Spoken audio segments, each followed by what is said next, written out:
अयोध्या का महाराज वही जिसके कारण असुर कुल अंत पर पहुंच चुका है। उसका नगर ऋषियों की रक्षा का गढ़ बन चुका है और अब तो उसके पुत्र भी असुरों के विनाश का बीड़ा उठा रहे हैं। ऋषि मनुष्यों के साथ मिलकर हमारे असुरों के अंत में भागीदार बन रहे हैं। मार डालो उन बालकों को। वचन देता हूं, राम को मारने की युक्ति भी आरंभ कर दूंगा। जिस प्रकार तुमने इस क्षेत्र में विष भरा है, उसी प्रकार मैं राम राज्य में विष भर दूंगा। तुम तो जानते हो मुझे राजपाट में कोई रुचि नहीं है, किंतु तुम्हें तो है। बोलो, संसार पर राज करने का अवसर चाहते हो?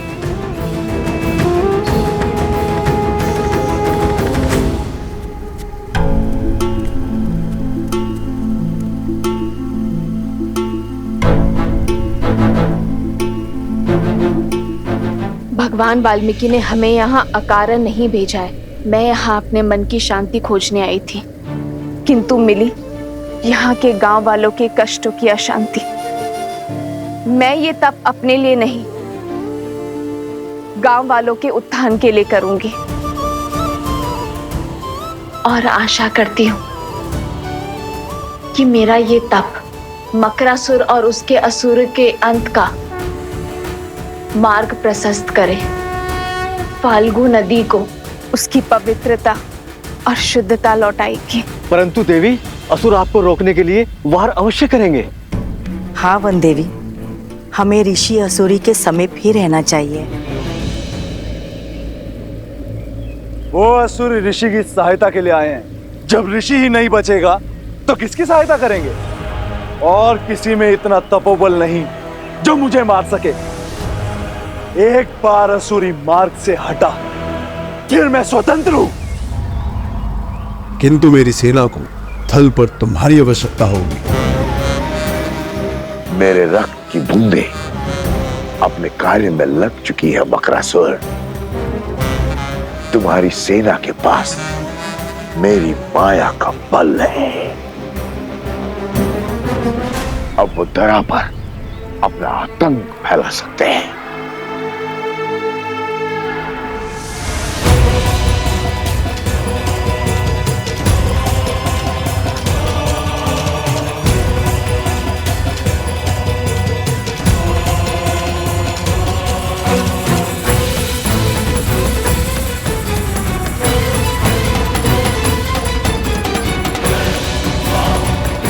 जाओ, अंत कर दो उस ऋषि का। धर्म पर अधर्म की जीत का समय आ चुका है।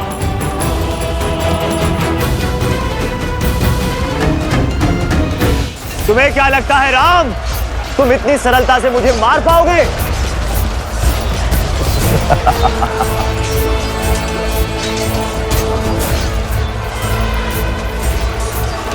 अर्थात चंद्रबाहु की पत्नी का तप भंग नहीं हुआ है। अब तक तो अंगद को कार्य समाप्त कर देना चाहिए था। कहाँ हो तुम अंगद?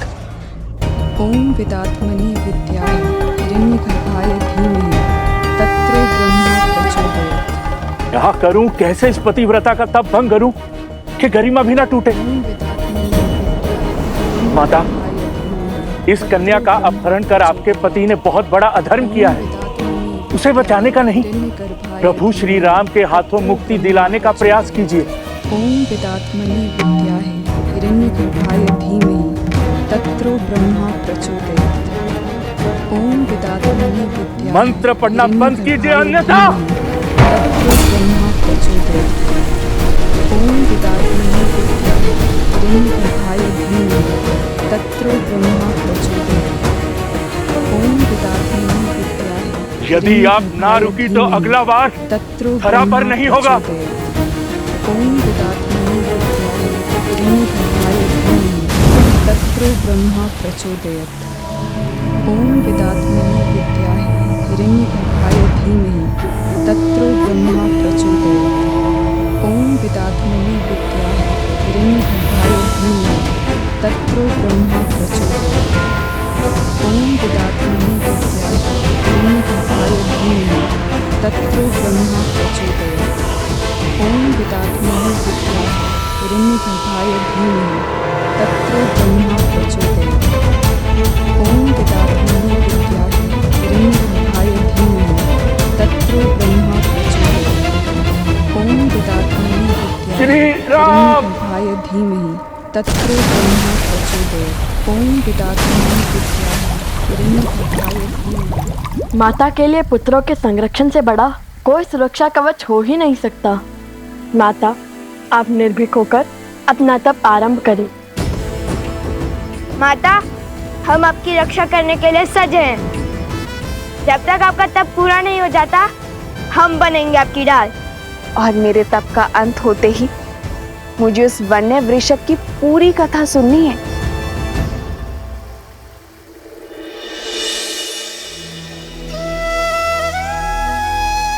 हे फाल्गु माता, मेरे संकल्प का तप स्वीकार करें।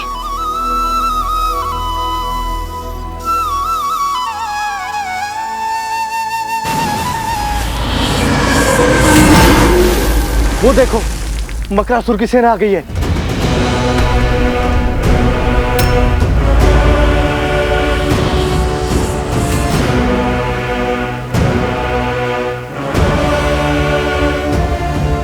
भागो यहाँ से, भागो भागो।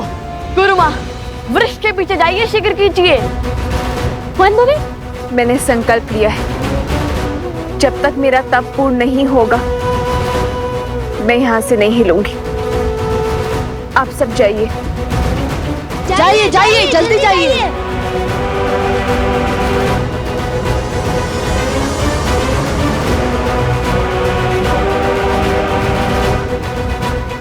अब क्या करें भैया? वही जो धर्म कहता है। कुश, तुम यही माता के पास रुको, मैं इनकी रक्षा करता हूँ। ला, सबकी सुरक्षा करना। जी माता।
आपसे अस्त्र का दुरुपयोग हुआ है चंद्रसेन, आप मुझे आज्ञा दीजिए।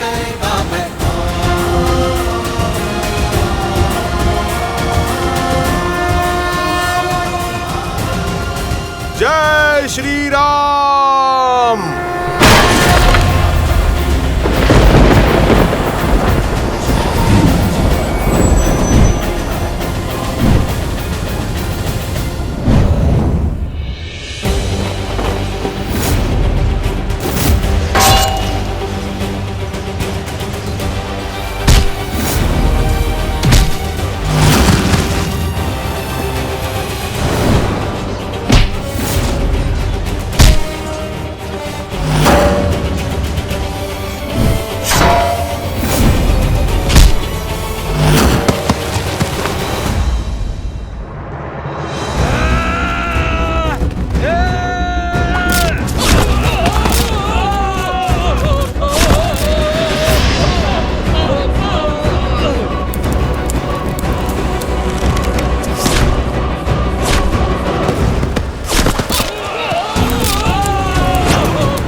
मारना चाहती थी ना, हमने उस ऋषभ को कैसे पकड़ा था, अब मैं बोलकर नहीं कर कर दिखाऊंगा।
मित्र,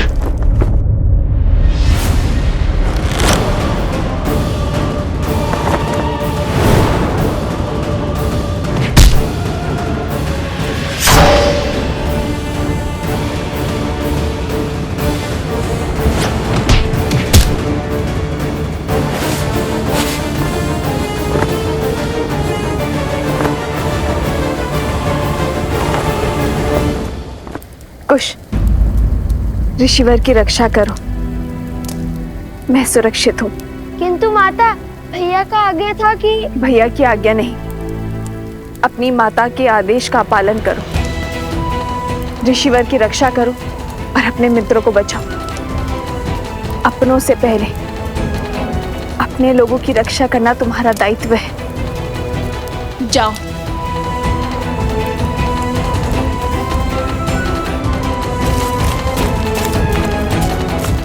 श्री राम, मेरे पुत्रों की रक्षा करना।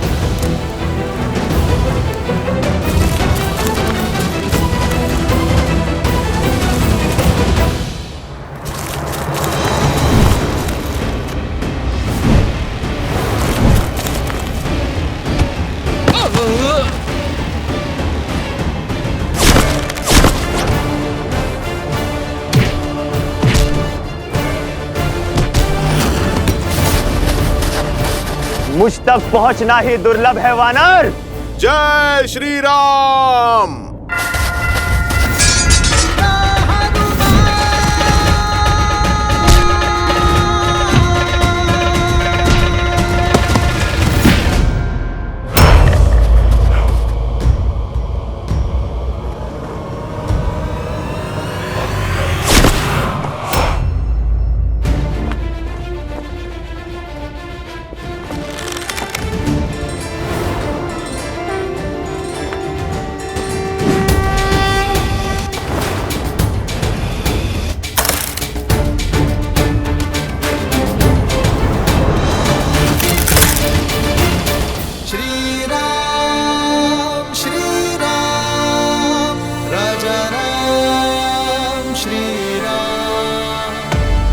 श्री राम ने तुम्हें मृत्यु नहीं दी।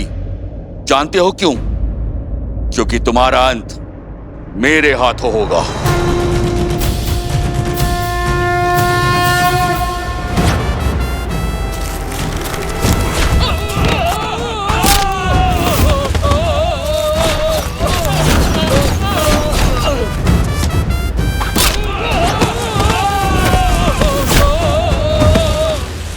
वन देवी के पुत्रों के सामने वन के अपमान का दुस्साहस।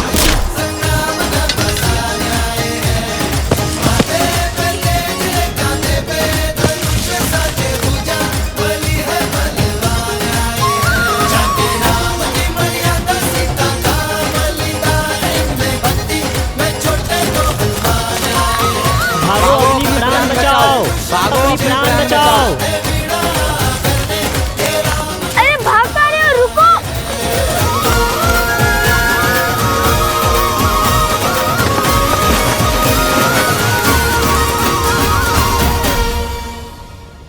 माता का आदेश है कि हम इनकी रक्षा करें, इसलिए तुम और सोमकरण ऋषिवर के साथ साथ गुरु माँ और कुमारनी दीदी की रक्षा करोगे।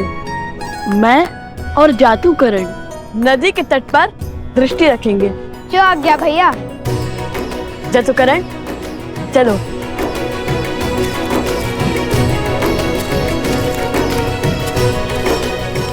अगर शांडिल्य होता तो कितना अच्छा होता।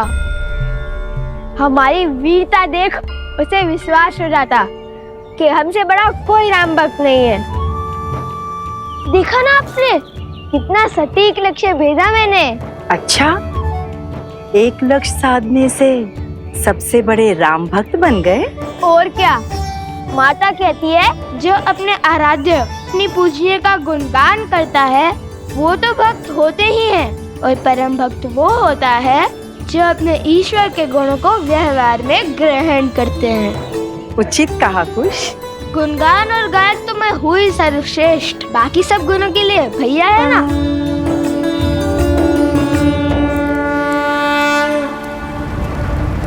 माता अभी भी तप कर रही है और जल अभी भी अशुद्ध है, अर्थात मकरासुर अभी भी भीतर है, ठीक मकर ध्वज की भांति। मकर ध्वज? हाँ, मकर ध्वज। सुनाऊं इसकी कथा? हाँ, सागर का रक्षक मकर ध्वज, आधा वानर आधा मकर, जिसे केवल श्री राम के भक्त हनुमान हरा सकते थे। और कहानी का विचित्र मोड़ जानते हो? वह साक्षात हनुमान जी के पुत्र थे। किसके पुत्र हो तुम? आप मेरे पिता हैं। उनके श्वेत एक मगरमच्छ ने खा लिया था, ऐसे उत्पन्न हुआ मकर ध्वज। वैसे भी मैं और लव भैया कौन सा हनुमान जी से कम है? हम भी तो राम जी के परम भक्त हैं। और वैसे हो सकता है ये मकरासुर मेरा या लव भैया का पुत्र हो।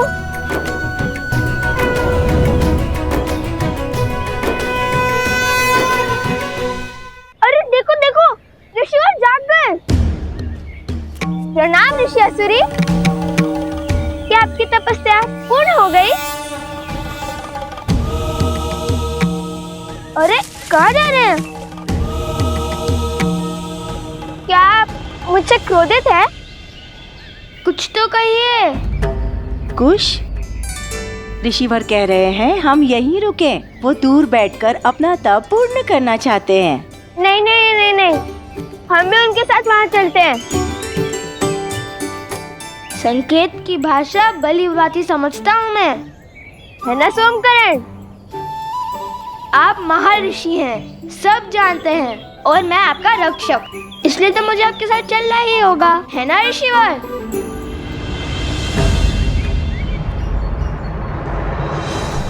वर्षों से तप में लगा हूं। आंधी, बाढ़, असुर भी मेरे तप को तोड़ने में सक्षम नहीं हुए, किंतु तुम उनसे भी अधिक शक्तिशाली हो। मेरे मौन को तोड़कर मुझे बोलने पर विवश कर दिया। कौन हो तुम बालक? पता चलेगा, किंतु मकरासुर से सामना करने के बाद।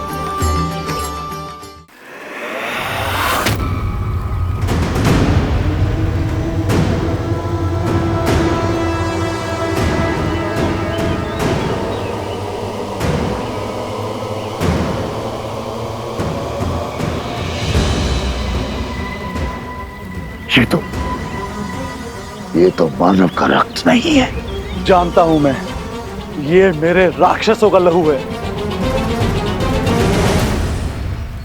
ये सब उन्हीं का किया धरा है, राम के पुत्रों का। मैंने कहा था उन्हें पकड़ना सरल नहीं है, बड़े पराक्रमी है दोनों। अभी तुम्हारा ये भ्रम मिटाता हूं। अब ये फल्गु नदी इनके रक्त से लाल होगी। मैं उन्हें मेरे पास आने पर विवश कर दूंगा।